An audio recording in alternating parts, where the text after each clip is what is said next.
I'm sure most of us can remember a difficult or a challenging situation in our lives. Maybe you're going through one right now. In those times, I tend to ask questions like, why is this happening? What did I do wrong? And how do I get out of this mess? However, the Lord challenged me the other day and said, Micah, you're asking the wrong questions.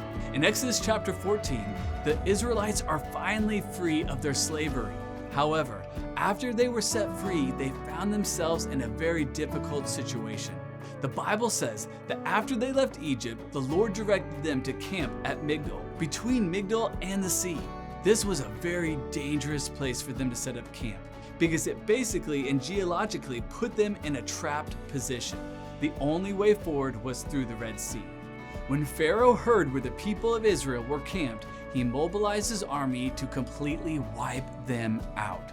As Pharaoh approached, the people of Israel looked up and panicked when they saw the Egyptians overtaking them. They cried out to the Lord and they said to Moses, "Why did you bring us out here to die in the wilderness? Weren't there enough graves for us in Egypt? What have you done to us?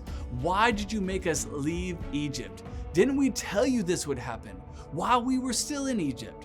We said, leave us alone. Let us be slaves to the Egyptians. It's better to be a slave in Egypt than a corpse in the wilderness." Did you catch all that? Did you see all those questions? I read this the other day and the Lord spoke to me. Again, he spoke or put this in my spirit and said the Israelites were asking the wrong questions.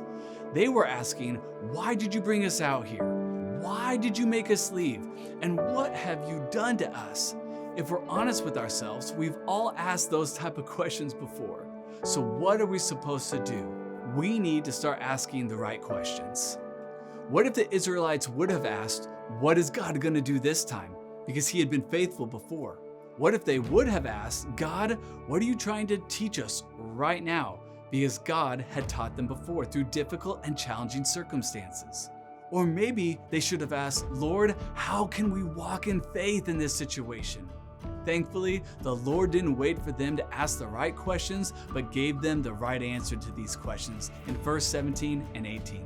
He said, my great glory will be displayed through Pharaoh and his troops, his chariots and his charioteers. When my glory is displayed through them, all Egypt will see my glory and know that I am the Lord. Here's my encouragement for us today. Don't get stuck asking the wrong questions. Trust in the Lord and believe in every season and every circumstance, even the hard ones. God has a plan and purpose for his decisions, and he is revealing himself to us. I believe the faster we ask the right questions, the quicker we can become confident in his plan and walk in his peace. So what new questions do you need to ask today?